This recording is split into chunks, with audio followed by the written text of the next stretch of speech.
بسم اللہ الرحمن الرحیم۔ اللہ کے نام سے شروع جو بڑا مہربان اور نہایت رحم کرنے والا ہے۔ ڈیئر طلباء، امید کرتا ہوں کہ آپ سب بچے خیریت سے ہوں گے اور جتنے لیکچر آپ تک پہنچے آپ نے ان کو اچھے طریقے سے یاد بھی کیا ہوگا۔ تو بیٹا ہم نے جو تھا حضور صلی اللہ علیہ وسلم کی مکی زندگی کے حوالے سے مختصر سوال پڑھنا شروع کیے تھے۔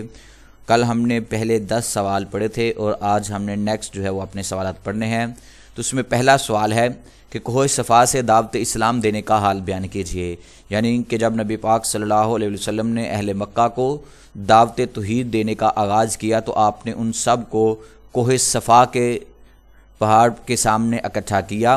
تو نبی کریم صلی اللہ علیہ وسلم نے ایک روز اہل مکہ کو کوہ صفا کے دامن میں اکٹھا کیا اور ان سے یوں مخاطب ہوئے کہ اگر میں تمہیں کہوں کہ اس پہاڑ کے پیچھے سے ایک لشکر آ رہا ہے جو تم پر حملہ آور ہونا چاہتا ہے تو کیا آپ میری بات مان لو گے؟ لوگ بیک آواز بولے کہ ہم آپ کی زبان سے سچ کے علاوہ کچھ بھی نہیں سنا۔ اس پر آپ نے فرمایا تو سن لو، اللہ ایک ہے، اگر تم نے میری بات نہ مانی تو تم پر شدید عذاب نازل ہوگا۔ یعنی کہ یہ دعوت توحید کا پہلا واقعہ تھا کہ جب آپ نے تمام اہل مکہ کو دعوت توحید کی طرف بلانا چاہا تو آپ نے کوہ صفا کے مقام پر اکٹھا فرما کر ان سے خطاب کیا۔ اس کے بعد ہے 3 غیر عرب صحابہ کرام کے نام لکھیں۔ حضرت بلال حبشی رضی اللہ تعالی عنہ، حضرت صہیب رومی رضی اللہ تعالی عنہ اور حضرت خباب بن ارت رضی اللہ تعالی عنہ، یہ قابل ذکر ہیں۔ اس کے بعد سوال ہے کہ پہلے ہجرت حبشہ میں کتنے افراد شامل ہیں اور یہ ہجرت کب ہوئی؟ پہلے ہجرت حبشہ میں 11 مرد اور 4 عورتیں شامل ہیں اور یہ 5 نبوی میں ہوئی۔ دوسری ہجرت حبشہ میں کتنے افراد شامل ہوئے اور یہ ہجرت کب ہوئی؟ دوسری ہجرت حبشہ میں 82 مرد اور 20 خواتین شامل تھی اور یہ 6 نبوی میں ہوئی۔ اس کے بعد سوال ہے کہ جب یہاں سے ہجرت کرنے کے بعد جب آپ نجاشی کے دربار میں پہنچے تو وہاں پر حبشہ پہنچے تو وہاں شاہ نجاشی کے دربار میں حضرت جعفر تیار رضی اللہ تعالیٰ عنہ کی تقریر کا خلاصہ تحریر کرے۔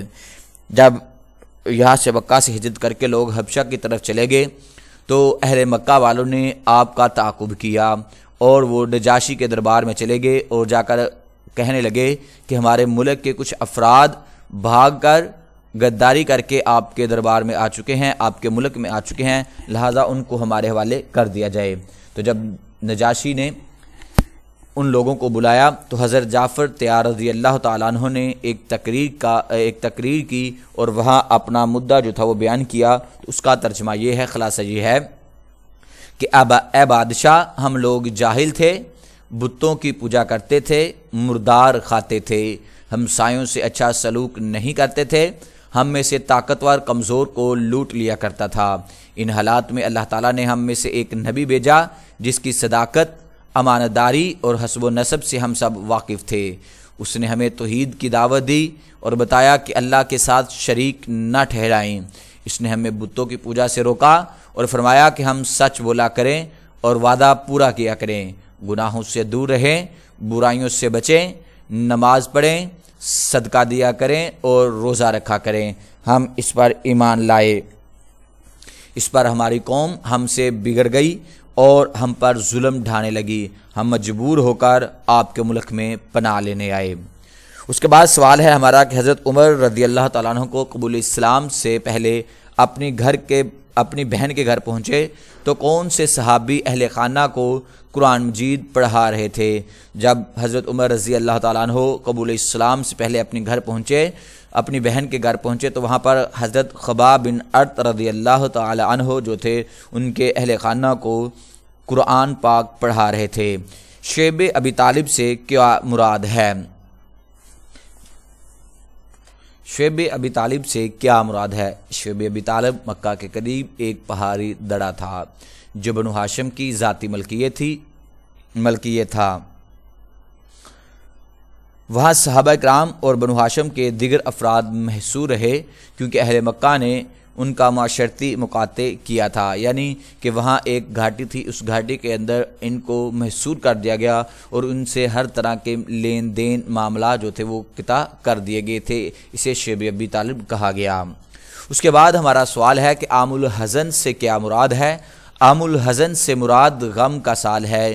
نبوت کے 10ویں سال نبی کریم صلی اللہ علیہ وسلم کی ظاہری پشت پناہ اور محسن چاچا جناب حضرت ابو طالب کا انتقال ہو گیا۔ اس کے تھوڑے ہی دنوں بعد آپ کی غم گسار بیوی حضرت خدیجہ رضی اللہ تعالیٰ عنہ بھی رحلت فرما گئی، اس لیے آپ صلی اللہ علیہ وسلم بڑے غمگین رہنے لگے۔ اس سال کو عام الحزن کہا جاتا ہے۔ اہل طائف کے ستانے پر حضور صلی اللہ علیہ وسلم نے انہیں جو دعوت دی وہ تحریر کیجئے۔ حضور صلی اللہ علیہ وسلم نے فرمایا اللہم اہدی قومی فإنہم لا یعلمون، اے اللہ میری قوم کو ہدایت دے کیونکہ یہ لوگ مجھے نہیں جانتے کہ میں کون ہوں۔ اس کے بعد سوال ہے کہ مسلمانوں پر 5 نمازیں کب فرض ہوئی؟ مسلمانوں پر سفر معراج پر 5 نمازیں جو تھی وہ فرض ہوئی۔ مسجد اقصیٰ کہاں واقع ہے؟ نیز اقصیٰ کے لفظی معنی کیا ہیں؟ مسجد اقصیٰ فلسطین میں واقع ہے۔